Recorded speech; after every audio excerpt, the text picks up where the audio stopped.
जय श्री राम मित्रों। क्या रावण खलनायक था या एक गलत समझा गया नायक? हर भारतीय बच्चा जानता है कि रावण कौन था। 10 सिर वाला वो राक्षस राजा जिसने माता सीता का हरण किया और अंत में भगवान राम द्वारा वध किया गया। लेकिन क्या यही उसकी पूरी पहचान थी?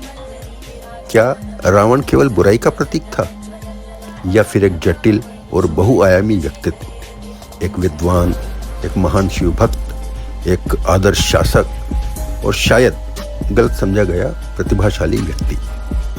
हर साल दशहरे पर हम रावण के पुतले जलाते हैं।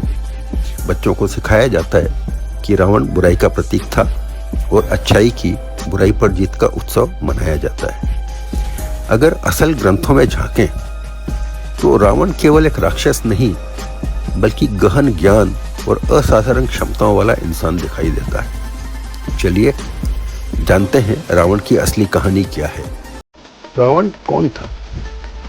वाल्मीकि रामायण के अनुसार रावण ऋषि विश्रवा और राक्षसी कैकसी इनके पुत्र थे, यानी आधा ब्राह्मण और आधा राक्षस। एक तरफ ब्राह्मण वंश और दूसरी तरफ असुर परंपरा।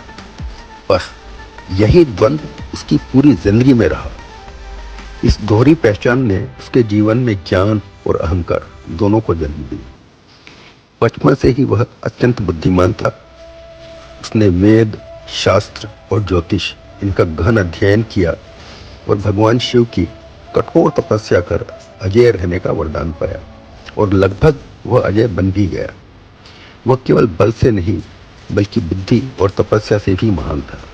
रावण विद्वान और संगीतज्ञ भी था। बहुत कम लोग जानते हैं कि रावण वीणा का महान वादक था और शिव तांडव स्तोत्र का तो वो रचयिता था।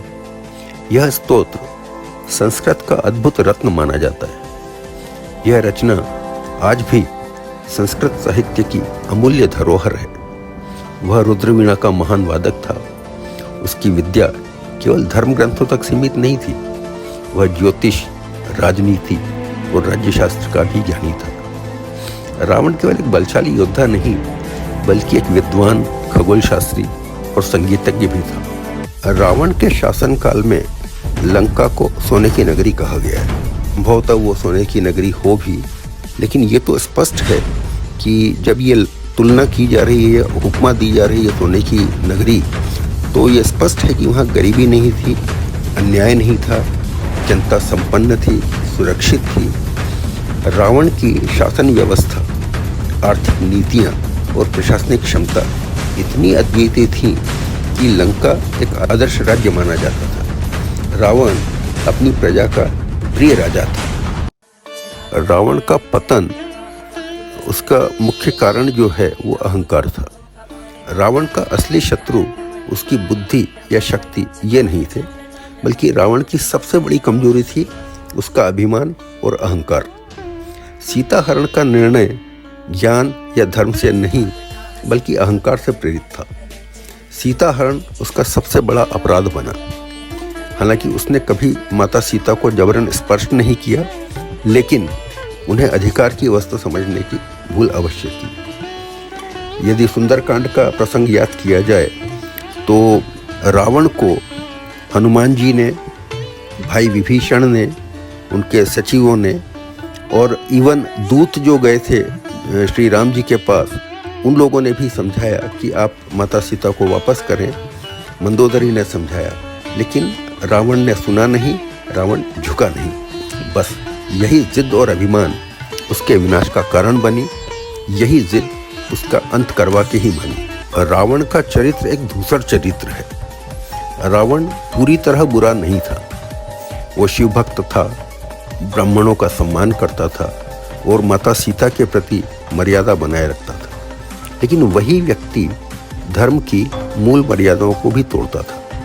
रावण धर्म की मूल मर्यादाओं का उल्लंघन कर बैठा। उसमें असाधारण प्रतिभा थी, लेकिन विनम्रता का अभाव था। यही उसे एक जटिल चरित्र बनाता है। न तो पूरी तरह खलनायक था, न ही वो पूरी तरह नायक बन पाया। उत्तर भारत में जहाँ रावण बुराई का प्रतीक है, वहीं तमिलनाडु, श्रीलंका, बाली और थाईलैंड।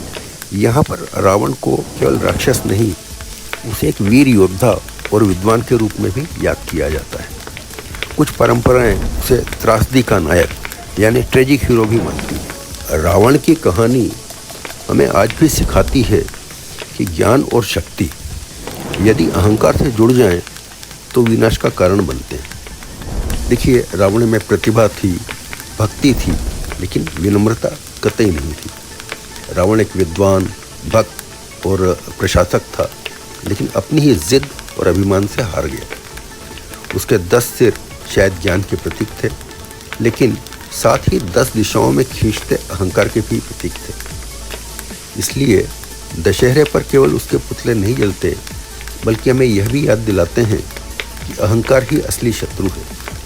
आप विनम्र रहें, ज्ञान रखें, शक्ति रखें, भक्ति रखें, प्रतिभा रखें, लेकिन जिद और अभिमान इनको जरा अवॉइड करें। अंततः रावण को राम का बाण नहीं, उसका अहंकार ही मार गया।